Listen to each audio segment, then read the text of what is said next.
17 जून 2026 की सुबह लगभग 9 बजे के आसपास का वक्त हो रहा था। बिहार की पुलिस, एसटीएफ और नजदीकी पुलिस स्टेशन की जो पुलिस टीम थी वो पहुंच जाती है एक गांव में।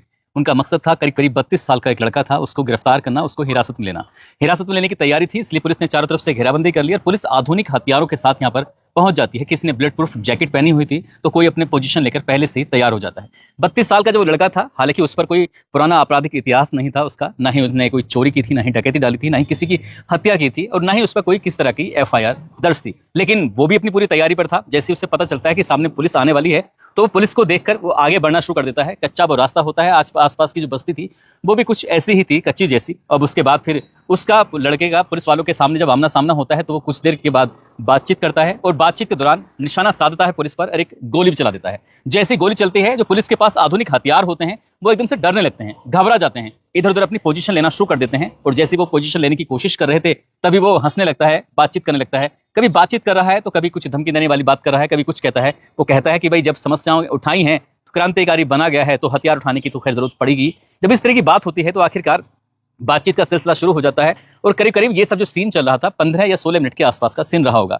उसे न जाने कहां से कुछ हिदायत आती है। हिदायत जैसी आती है, उसके पास में एक पिस्टल जो होती है, उस पिस्टल को उठाता है और वो पुलिस के सामने फेंक के मार देता है और फेंक के मारने के बाद कहता है कि सरेंडर कर दिया। हंसते हुए मुस्कुराते हुए कुछ ऐसे ही उसने कहा था।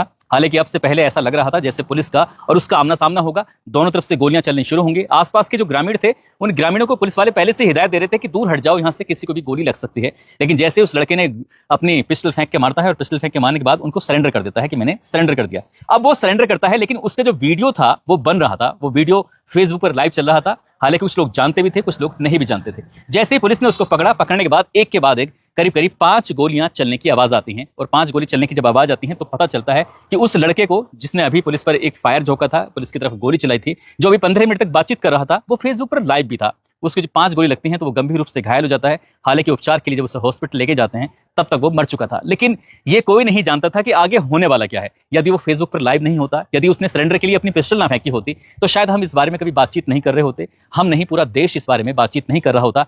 फेसबुक पर उसकी जो पोस्ट हैं, कभी चंद्रशेखर आजाद के नाम से तो कभी भगत सिंह के नाम से, वो लोग कहने लगते हैं कि आज के आधुनिक दौर का आजाद भारत का ये चंद्रशेखर आजाद है, आजाद भारत का ये भगत सिंह है। इस तरह से जब उसकी पोस्ट वायरल होती हैं तो पूरी बिहार पुलिस ही कटघरे में खड़े हो जाती है और पुलिस को लेकर कई तरह के सवाल भी खड़े हो जाते हैं।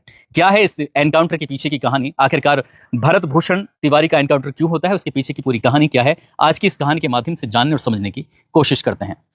आदाब, नमस्कार, सत श्री अकाल। मैं उस्मान सैफी। बिहार प्रदेश का जिला है। सच जानना है तो आधी कहानी पर मत रुकिए, चैनल पर जाकर इस केस की पूरी कहानी का वीडियो देखिए।